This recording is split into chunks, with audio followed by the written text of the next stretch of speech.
Hai teman-teman semuanya, balik lagi nih di Behind Beauty Podcast sama aku Enivia. Dan udah pasti ya, aku gak mungkin sendiri, aku udah pasti ditemenin sama salah satu dokter dari Plastetic Clinic. Nah sebelumnya aku mau nanya dulu deh ke teman-teman semuanya nih, pernah gak sih denger kayak isu-isu tentang filler yang gak baik untuk payudara, atau misalkan kalau thread lift nanti bisa peradangan lah dan lain sebagainya. Nah bagi kamu yang udah denger isu-isu kayak gitu dan masih ragu nih bener atau enggaknya, mending langsung dengerin aja gak sih dari ahlinya, dokter estetik kita di Plastetic Clinic, Dokter Vera. Halo dokter. Hai. Apa kabar? Baik dok, apa kabar dokter? Sama-sama, Nih kita baik. udah pernah podcast bareng nih, kita ketemu lagi ya. Ya, itu kan kita bahas tentang gimana bisa How to look younger without terlihat muda tanpa surgery, tanpa gitu plastic ya. surgery. Nah kali ini tuh agak beda dok, karena kali ini kita mau ngebahas khusus nih filler, botox, sama thread lift, tapi Iya. berdasarkan isu-isu dan pertanyaan dari DM teman-teman. Oh iya. Kayak gitu, karena ada banyak banget nih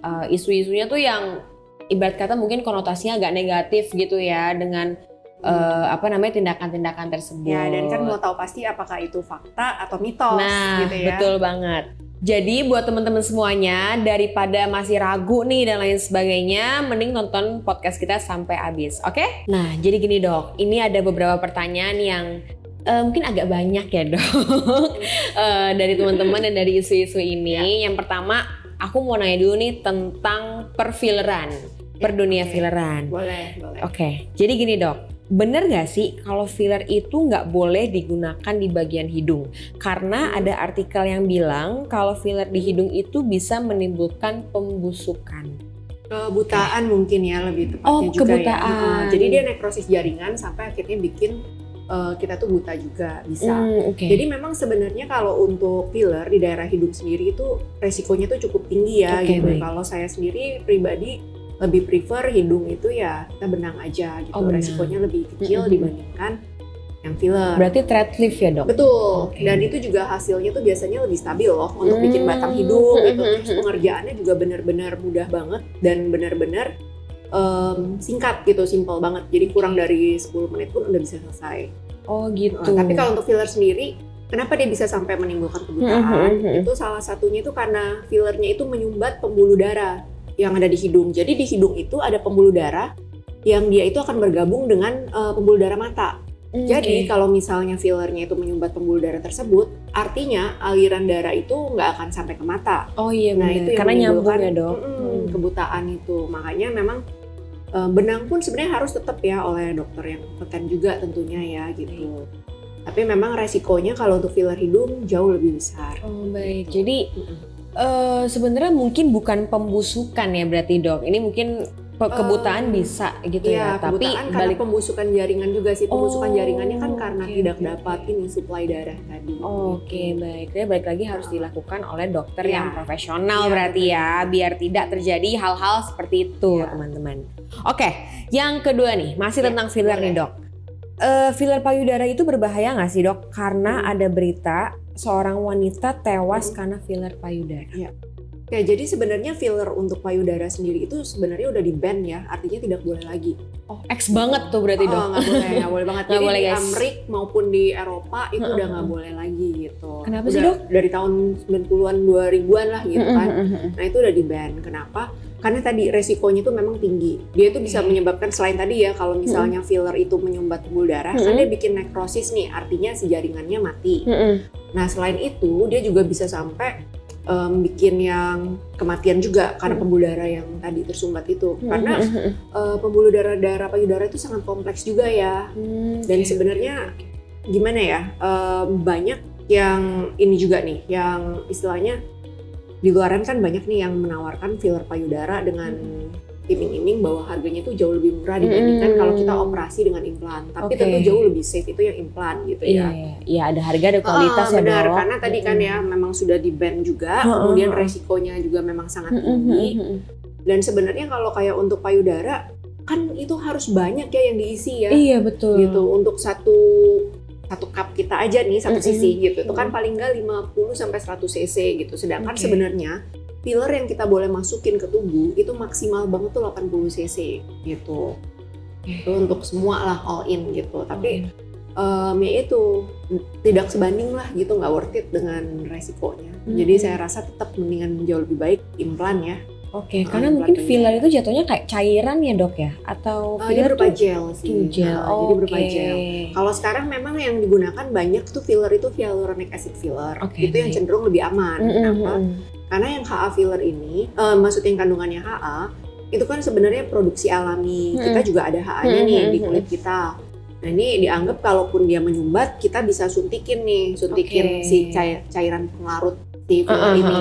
Tapi kan kadang efek yang terjadi itu udah terlanjur terjadi gitu, dan itu yang nggak bisa terlanjur lagi. Seperti itu. Oke, baik. Jadi tuh ya nggak heran ya dok, berarti kalau misalkan yang ada berita kalau misalnya wanita meninggal karena memang udah di-ban. Mungkin harusnya bener-bener di stop banget di semua tempat ya dok. Kalau misalkan karena resikonya itu bener-bener tinggi banget ya, bisa menyumbat pembuluh darah sampai menimbulkan kematian juga. Duh jangan sampai deh guys, sumpah yang aman-aman aja udah pasti-pasti. Itu tadi soal perfilleran nih dok. Nah aku mau masuk sekarang ke thread lift, ke thread liftan. Ini ahlinya dokter Vera nih thread lift. Aduh, nih dok. Sebelum thread lift itu emang bener ya dok kalau kita itu nggak boleh konsumsi bawang, jahe, dan antioksidan. Oke, jadi kita harus tahu dulu nih sebenarnya kenapa sih ada kalimat yang menyatakan kita nggak boleh kan konsumsi bawang, jahe ataupun antioksidan. Berarti ada penyebabnya. Ada penyebabnya kan. Nah, di sini saya mau meluruskan nih, ini bukan mitos ya berarti ya, tapi memang fakta gitu. Kita tuh ingin menghindari yang namanya bleeding berlebihan. Perdarahan berlebihan gitu. Jadi sebenarnya tergantung dari thread lift yang dilakukan juga nih. Kalau misalnya menggunakan jarumnya mungkin yang tumpul gitu kan, itu mungkin relatif lebih safe. Tapi kalau misalnya untuk yang jarum tajam, itu kan resiko untuk dia bleeding, untuk perdarahan itu jauh lebih besar. Nah, untuk mengurangi resiko perdarahan yang lebih banyak lagi, beberapa makanan atau beberapa vitamin itu tuh bisa merangsang bleeding yang maksudnya cairan istilahnya darah kita tuh jadi lebih encer gitu. Salah satunya bawang. Kemudian jahe juga, antioksidan juga kayak vitamin E seperti itu juga tuh bisa bikin darah lebih encer gitu. Jadi sebaiknya biasanya ya saya selalu nanya riwayat pasien apakah dia ada minum pengencer darah atau tidak untuk obat ya, karena kan kalau mau di thread atau mau di surgery itu harus gitu stop dulu sementara gitu kan. Nah kalau untuk thread lift sendiri biasanya saya sarankan ya stop paling nggak mungkin kurang lebih seminggu sebelum melakukan tindakan. Nah termasuk konsumsi yang tadi tuh yang bisa mengencerkan darah lah, kayak omega 3 fish oil itu juga bisa fish oil juga, padahal itu vitamin ya dok ya, vitamin yang bagus banget malah. Dan kita kan biasanya udah kebiasaan ya konsumsi terus setiap hari, apalagi buat imun segala macam kan. Nah, tapi ya kalau dia bisa mengencerkan darah sebaiknya nggak dulu kalau kita mau ada tindakan yang minimal invasif ke atas lah. Oke. Terus tadi nih aku penasaran nih dok. Tadi kan dokter sempat sebut ada yang jarumnya tumpul maupun yang tajam gitu kan. Nah itu perbedaannya kalau misalkan mau dilakukan di area mana aja tuh dok? Mana yang tumpul, mana yang tajam gitu dok? Sebenarnya tergantung produknya juga dan tergantung preference dokternya juga. Baik. Jadi biasanya tiap benang ada plus minus lah ya. Ada yang memang cocoknya itu untuk dilakukan di daerah wajah atau hidung atau di daerah double chin. Nanti balik lagi sih. Baik. Jadi semuanya juga konsultasi dulu ya sama dokter. Jangan main tiba-tiba mau thread lift nih dok, tapi nggak tahu apa-apa gitu kan soal riwayatnya. Nah kalau tarik benang sama tanam benang itu sama nggak sih dok sebenarnya? Itu sebenarnya istilah aja sih ya. Jadi ada beberapa memang yang menganggap bahwa tarik benang itu sama dengan tanam benang. Tapi kalau saya pribadi agak bedain. Karena tanam itu biasanya itu cuman untuk rejuve aja tujuannya. Jadi tujuan kita pakai benang ini ada beberapa. Selain untuk rejuve, artinya untuk meremajakan kembali kulit ya. Kenapa bisa meremajakan kembali? Karena nanti ada kolagennya yang terangsang gitu, yang kebentuk pas karena kita habis pasang benang gitu. Nah atau tujuan keduanya itu untuk lifting. Nah ini yang disebut dengan tarik benang biasanya. Nah artinya bukan hanya nanti terjadi rejuve, tapi juga ada lifting karena biasanya kompartemen lemak superficial kita yang di wajah ini akan kendur seiring dengan bertambahnya usia kita. Itu udah pasti ya dok? Pasti. Ya kita bisa mengurangi lah gitu, tapi tidak bisa melawan juga kan penuaan. Karena mungkin ya, maksudnya mungkin masih banyak ya dok orang yang masih tabu gitu membedakan tarik dan tanam. Jadi kesimpulannya adalah kalau tarik itu ada efek liftingnya, ya, untuk anti aging juga ya berarti ya dok ya. Tentu karena udah pasti kelihatan anti aging juga. Kalau tanam pembentukan kolagen, berarti ya, lebih ke rejuve aja gitu, rejuve. Oke. Jadi efek yang tarik benang itu lebih double guys. Ya kurang lebih kayak gitu. Kurang lebih kayak gitu. Karena dapat juga efek rejuve-nya ya. Ya, tuh. Tarik benang juga. Jadi buat teman-teman nih yang udah mulai mikir-mikir, coba kalian lebih fokus yang mana nih? Lebih pengen yang mana? Oke. Nah, ini ngomongin tanam benang juga nih, Dok. Ya. Itu tanam benang tuh bisa nyebabin infeksi nggak sih, Dok? Nah, itu tergantung lagi nih. Jadi kan memang kadang itu kita menemui ya ada beberapa pasien yang mengalami infeksi. Oke. Nah, itu bisa jadi karena tindakannya itu tidak steril atau kurang steril lah gitu. Nah, kalau kita kan sebisa mungkin, terutama di plastik klinik tentunya, nah pasti. itu sesteril mungkin gitu. Jadi even kalau kayak untuk red lift gitu ya, biasanya orang-orang mungkin ada yang cuma pakai handscoon biasa. Nah, kita enggak, kita pakainya bahkan surgical glove. Artinya yang memang yang untuk handscoonnya juga untuk surgery, yang untuk steril gitu kan, termasuk dupnya, guntingnya, semuanya sih.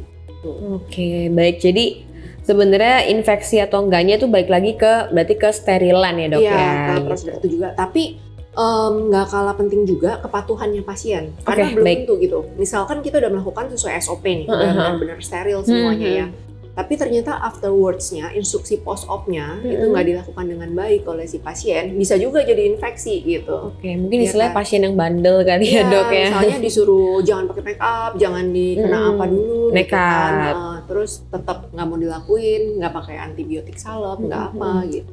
Bisa. Oke, jadi abis butuh kerjasama antara si dokter dan si pasien lah intinya. Karena mungkin abis tindakan tuh nggak bisa langsung bebas ya dok ya, karena pasti ada mungkin istilah downtime-nya gitu. Jadi pasien harus bisa ikut bekerja sama, bener kayak kata dokter Vera. Oke, nah nih dok, tadi kan tanam benang nih, sekarang thread lift lagi nih dok. Nah, apakah setelah thread lift itu akan terjadi peradangan dok di mukanya gitu? Jadi gini, memang sebenarnya benda apapun yang kita masukin ke tubuh akan terjadi yang namanya inflamasi atau peradangan. Itu berarti udah pasti ya? Pasti. Tapi tujuannya itu baik gitu, maksudnya dalam artian untuk yang kreatif ini ya, tujuan kita untuk nanam itu kan untuk merangsang tadi ya, kolagen dan lain-lain. Nah, nanti waktu sudah terjadi reaksi inflamasi dan lain-lain, selama fase inflamasinya lewat, kemudian ada proliferasi, kemudian ada dia nanti balik ke ini, dia akan merangsang kolagen tadi, kolagen, elastin gitu, di sepanjang jalur benang. Tapi jangan assume kalau hanya karena saya nih di satu sisi aja nih dipasang di satu sisi ini, artinya seluruh wajahnya nanti rejuve, kan nggak mungkin gitu kan, gitu. Jadi ya hanya sebatas di daerah yang emang dipasang gitu ya. Sekitar situ aja, kecuali semuanya. Nanti full thread lift itu nggak bisa juga sih. Nggak bisa juga dong. Tapi tergantung nih tadi. Kalau misalnya dia benangnya yang tipis, yang mono gitu ya, yang untuk rejuve, yang tipis-tipis, nah itu bisa. Tapi daripada itu mungkin saya prefer HIFU kali ya, untuk mengencangkan kalau untuk keseluruhan wajah gitu. Tapi kalau thread lift itu untuk beberapa area yang memang sudah kendur lah. Oke, jadi emang balik lagi fokusinnya maunya. Oke. Jadi nggak perlu kontur ya dok? Nggak perlu. Saya tergantung nih. Kalau misalnya butuh kontur wajah, ya kita tentu mungkin ke thread lift ya. Kalau HIFU alat gitu kan nggak bisa bikin kontur wajah itu, hanya mengencangkan misalnya dari tekstur gitu. Beda lagi sih. Gitu guys, jadi kalau misalkan mungkin yang mau meminimalisir penggunaan kontur makeup, thread lift ya dok. Bisa tuh dibantu. Oke, itu tadi udah per filleran, per thread liftan, sekarang per botoxan dok. Oke. Nah nih dok, botox itu bisa menyebabkan infeksi dan kelumpuhan pada saraf wajah nggak sih dok sebenarnya? Tadi kalau masalah infeksi sebenarnya tergantung lagi nih dari pengerjaan tindakannya juga ya. Tapi sangat amat jarang banget kalau misalnya karena botox itu sampai infeksi itu jarang sih ya. Soalnya juga kan dipakainya itu biasanya itu needle-nya itu yang kecil. Jadi juga titik in-nya itu nggak yang gede gitu untuk kayak biasanya itu dalam sehari itu pasti udah akan nutup gitu lukanya tersebut yang karena needle tersebut gitu kan. Nah kemudian kalau untuk kelumpuhan tergantung juga nih. Jadi gini, kalau kita penempatan nyuntiknya gitu misalnya salah ya, yang paling sering adalah daerah mata nih. Kan kita suka ngilangin yang namanya crossfit kan, yang kayak kaki gagak di samping kita ini kan. Nah kalau misalnya kita terlalu deket gitu misalnya sama daerah mata atau intinya posisinya lah letaknya kurang ini bisa sampai droopy eyes, artinya yang kelopaknya itu nutup gitu, nggak bisa dibuka. Jadi kayak toksis gitu dok? Iya, jadi kayak lumpuh dulu gitu. Karena kenapa? Botox ini kan melemahkan si otot gitu. Bener. Tapi mungkin nggak sakit ya dok? Lemes aja jadinya gitu? Iya, nggak sakit sih, cuma mengganggu aja kan. Iya sih, apalagi dan maksudnya mata botox kan, gitu. Iya, dan botox tahannya kan ya 4-6 bulan kalau misalnya lumayan gitu, banget. Iya masa 4-6 bulan mata sampai begitu kan ya dok ya? Tapi jangan salah, sebenarnya botox itu juga bisa digunakan untuk membantu yang namanya itu Bell's palsy. Jadi Bell's palsy itu suatu keadaan yang ada paralisis di wajah gitulah. Nah, kadang kan kalau paralisisnya cuma setengah kan itu jomplang banget. Jadi kadang tuh sengaja dibikin setengahnya lagi yang normal, yang agak normal gitu ya, untuk lebih simetrisin gitu. Nyimbangin. Jadi tergantung nih tujuannya itu apakah dia sebagai efek samping dia bisa terjadi juga, tapi untuk pengobatan dia bisa juga. Baik. Jadi kalau infeksi itu mungkin sama kayak thread lift tadi ya dok ya? Berarti tergantung pengerjaan sih. Tergantung pengerjaan. Tapi kalau kelumpuhan berarti balik lagi ke nyuntikinnya tuh tepat atau enggak sasaran gitu. Nah kalau botox itu nih dok, itu diperbolehkan nggak sih untuk ibu hamil? Karena ada nih dok yang nanya ibu hamil tuh pengen botox. Nah ada juga berita bahwa seorang artis Chrissy Teigen itu dia meredakan sakit kepala itu pakai botox tapi dok, gimana tuh dok? Itu dan jadi itu dia kondisinya lagi hamil gitu ya. Gimana tuh dok? Sebenarnya sih gini, kalau untuk lagi hamil sebisa mungkin biasanya saya menghindari, apalagi trimester pertama ya gitu. Betul. Karena resiko untuk keguguran atau amit-amit kenapa-napa itu juga di trimester pertama lah gitu. Nah tapi intinya kalau dari jurnalnya sendiri itu belum ada studi yang benar-benar bilang ini tuh oke untuk pada ibu hamil gitu. Tapi sebenarnya ya balik lagi nih, kalau si pasiennya tanda kutip kekeh maksa lalu di inform consent juga oke aja, ya itu saya kembalikan ke pasien gitu.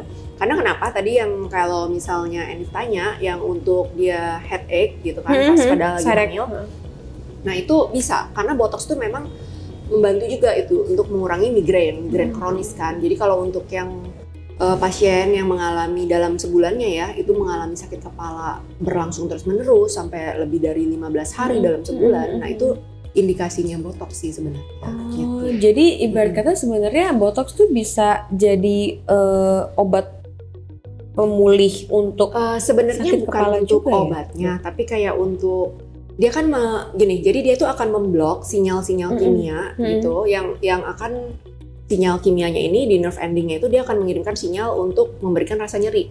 Sinyalnya ini yang diblok, nah itu yang bikin rasa nyerinya itu berkurang gitu. Sebenarnya sih karena itu.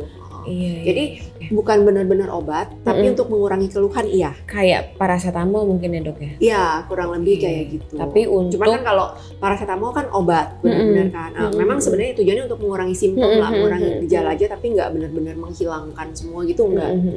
Meredakan lah ya. Iya, jadi tetap harus diulang tiap 3-4 bulan gitu kan biasanya.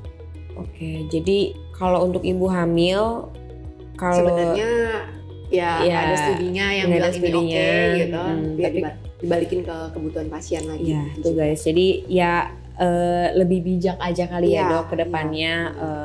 Kira-kira kalau misalkan pengen ngambil tindakan itu hamilnya, apalagi kalau misalkan tadi apa dok yang trimester pertama ya, itu lagi bahaya-bahayanya banget ya. Jadi mending dihindari dulu mungkin ya. Nah di dok lanjut ya. Nih dok, aku mau nanya lagi nih dok ya. Ada juga artikel yang bilang kalau botox itu bisa mengontrol produksi keringat berlebih dan migrain kronis. Migrain kronis tadi sebenarnya udah dibahas ya sama dokter Vera. Yang keringat berlebih deh dok, itu gimana? Bener nggak dok? Bener juga gitu. Jadi gini cara kerjanya si botox ini, dia akan tadi ya memblokade si sinyal-sinyal kimia tadi yang ke ini kelenjar keringat supaya dia itu nggak produksi berlebihan lagi gitu. Nah itu cara dia mengurangi keringat berlebih.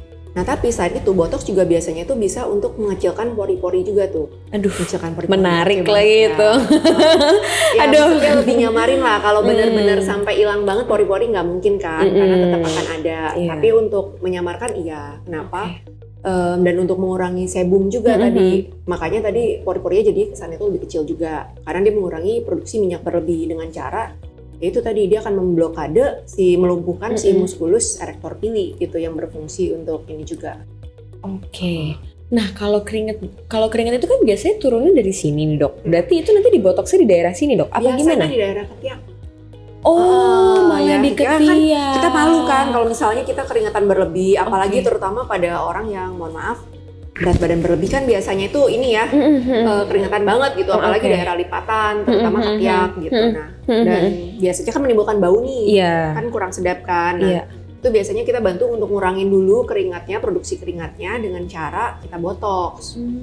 Dan ternyata di ketiak tuh bisa botox, sumpah aku baru tahu dok. Bisa. Dan itu untuk keringat berlebihnya ya biasanya daerah ketiak. Gitu. Walaupun sebenarnya pori-pori itu kan banyak kan di sini dok. Nah kalau itu beda tujuan, jadi kalau misalnya yang di daerah sini untuk yang minyak. Nah iya, untuk menyamarkan pori-pori, untuk mengurangi minyak gitu. Berarti kalau misalnya keringat di ketiak, rata-rata fokus utamanya tuh disuntikinnya di ketiak berarti. Kalau muka kan kita keringatan biasa nggak terlalu terganggu juga lah ya. Paling sini-sini nggak sih dok, biasanya nempel-nempel gitu. Oke, jadi berarti bisa ya dok? Bisa. Berarti sebenarnya botox tuh banyak banget kegunaannya guys gitu. Oke, nah ini terakhir nih dok, pertanyaannya dok. Ini dari DM. Nah, botox itu bisa nggak sih dok mengatasi kedutan pada mata? Karena kan kadang-kadang aku sendiri juga kadang suka ngerasa gitu dok, kayak mata tuh suka kedutan kalau kecapean atau apa gitu dok. Itu benar nggak sih dok? Bener, dan botox itu bisa banget ya untuk mengatasi yang tadi ya kedutan pada mata. Oke, baik. Jadi nanti dia akan tanda kutip melemahkan otot-otot daerah sekitar mata supaya nggak twitching terus gitu. Kadang kan twitching itu bisa timbul juga kan karena iritasi atau karena kalau kita lagi stres, mungkin kamu lagi banyak pikiran. Kayaknya sih dok, nih so-soan lagi capek. Nah bisa juga karena itu gitu, akibat yang stres atau misalnya iritasi gitu ya, itu bisa bikin kedutan terus kan mata. Nah itu bisa dibantu sama botox. Dan biasanya tuh kalau kedutan mata tuh kayak satu mata doang gitu nggak sih dok? Tergantung nih, ada juga kan yang dua-duanya atau berpindah-pindah gitu. Oke. Tuh guys, jadi kedutan aja tuh seminim kedutan aja tuh bisa hilang pakai botox gitu loh. Dibantu lah gitu. Tuh dibantu lah. Jadi ya mungkin buat teman-teman nih yang udah kepikiran nih mau botox. Tadi dari yang udah aku sama dokter Vera obrolin gitu ya, minyak atau keringat atau migrain kronis atau kedutan itu bisa dikonsultasikan ya ke dokter terlebih dahulu kira-kira oke nggak nih untuk melakukan tindakan tersebut. Nah oke, itu semua tadi pertanyaan-pertanyaan dan isu-isu yang udah muncul ya di artikel-artikel maupun di DM teman-teman yang udah nanya ke @plastetic.clinic.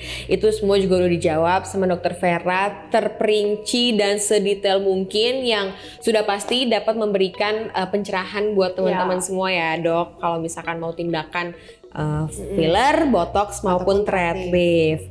Nah intinya ya dari 3 treatment itu berarti harus dilakukan oleh profesional ya dok ya. Tentunya. Biar nggak ada infeksi, nggak ada hal-hal yang tidak diinginkan ya dok. Udah pasti. Gitu. Harus yang pasti hati-hati juga, terus juga ya jangan sembarangan juga karena kan banyak tuh yang ngerjain filler payudara tapi ternyata bahkan bukan tenaga medis.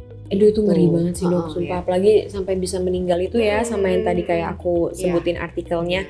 Oke, jadi intinya ya guys nih untuk kedepannya udah banyak artikel-artikel yang sebenarnya mungkin kita jadi harus lebih aware ya dok, lebih hati-hati gitu kedepannya mau tindakan apa, milihnya di mana.